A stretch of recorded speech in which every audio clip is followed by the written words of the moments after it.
പൂരുരുട്ടാതി നക്ഷത്രം. പൂരുരുട്ടാതി നക്ഷത്രക്കാർ പൊതുവെ നല്ല ആഴമുള്ള ചിന്തയുള്ളവരാണ്. ആത്മീയമായിട്ടുള്ള കാര്യങ്ങൾ, അതുപോലെ പ്രാക്ടിക്കൽ കാര്യങ്ങളും നല്ല മിക്സായിട്ടുള്ള ഒരു മൈൻഡാണ്. ഉള്ളിൽ വലിയ സ്വപ്നങ്ങളൊക്കെ ഉള്ള ആൾക്കാരാണ്. പക്ഷേ പുറത്തേക്ക് നല്ല കാമാണ്. ഒരിക്കൽ തീരുമാനിച്ചാൽ പിന്നെ പിന്മാറില്ല. ഇമോഷണൽ പെയിൻ സൈലൻ്റ്ലി ക്യാരി ചെയ്യും. ട്രസ്റ്റ് തകർന്നാൽ പിന്നെ ലോങ് ടേം സ്കെയർ എന്തായാലും ഉണ്ടാവും. ഞാൻ സഹിക്കും പക്ഷെ മറക്കില്ല എന്നൊരു മൈൻഡ് സെറ്റാണ്. 2025 ഡിസംബറിൽ പൂരുരുട്ടാതി നക്ഷത്രക്കാർക്ക് പൊതുവെ മനസ്സിൽ നല്ല ഹെവി ഫീലിംഗ് ആയിരുന്നു. ഒരാൾ ഒരു വിഷയം റിപ്പീറ്റ്ലി മൈൻഡിൽ ഇങ്ങനെ വന്നുകൊണ്ടേയിരിക്കും. ഇതൊക്കെ എന്തിനെന്നൊരു ചോദ്യങ്ങൾ എന്തായാലും ഉണ്ടാവും. കരിയറിലാണെങ്കിലും വർക്കിലായാലും എഫേർട്ട് ചെയ്തിട്ടും അപ്രീസിയേഷൻ കുറവാണ്.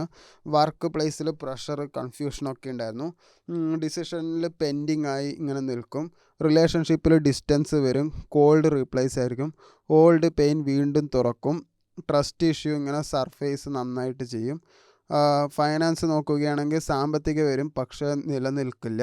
Unexpected expense നന്നായിട്ടുണ്ടാവും. ലോൺ അതുപോലെ കടം വാങ്ങിയാലോ എന്നുള്ള വിചാരമൊക്കെ വരും പക്ഷെ ചെയ്യരുത്. ഇത് അവസാനിപ്പിക്കണോ അതോ സഹിച്ചു കൊണ്ടിരിക്കണോ എന്നുള്ള വിചാരമൊക്കെ മനസ്സിലെപ്പോഴും ഉണ്ടാവും. ജനുവരി മാസത്തിൽ മെൻ്റൽ ക്ലാരിറ്റി ഒരു അവസാനമാകുമ്പോൾ കുറച്ച് വരും. സെൽഫ് റെസ്പെക്റ്റ് ഒന്ന് എണീച്ച് വരും. ഇനി ഞാൻ മാറണം എന്ന തോട്ട് സ്ട്രോങ് ആവും.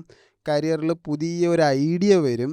ഇൻ്റർവ്യൂ കാളൊക്കെ ഒന്ന് കൊടുത്തു നോക്കും. ഡിസ്കഷന് ചെറിയൊരു ചാൻസേ കാണുന്നുള്ളൂ. എങ്ങും എത്താണ്ട് നിൽക്കുന്ന കാര്യങ്ങളെല്ലാം ഒന്ന് മൂവ് ചെയ്യാൻ തുടങ്ങും. എന്തായാലും ജനുവരി ലാസ്റ്റ് വീക്ക് മുതൽ ഒരു നല്ല സിഗ്നൽ കാണാൻ തുടങ്ങും. ഫൈനാൻസ് നോക്കുകയാണെങ്കിൽ ചെറുതായിട്ടേ ഇൻഫ്ലോ ഉള്ളൂ പക്ഷെ നന്നായിട്ട് തന്നെയായിരിക്കും. കടം കൊടുത്തവരാരെങ്കിലും ഉണ്ടെങ്കിൽ അത് തിരിച്ച് തന്ന് സഹായിക്കാൻ സാധ്യത വളരെ കൂടുതലാണ്. സ്പെൻഡിങ് കൺട്രോൾ ചെയ്യാം. അതുകൊണ്ട് അനാവശ്യമായിട്ട് നിങ്ങൾ എന്തായാലും ചിലവാക്കില്ല. വലിയ റിസ്ക് എടുക്കരുത്. ഷോർട്ട് കട്ട് എന്തായാലും നിങ്ങൾ അവോയ്ഡ് ചെയ്യണം. പഴയ വ്യക്തി എന്തായാലും മനസ്സിൽ നിന്ന് മെല്ലെ മെല്ലെ ഇല്ലാതാവും. ഒരു ഓണസ്റ്റ് കോൺവെർസേഷന് സാധ്യത വളരെ കൂടുതലാണ്. പുതിയൊരു കണക്ഷന് വിത്ത് പാകാൻ സാധ്യത വളരെ ഉണ്ട്.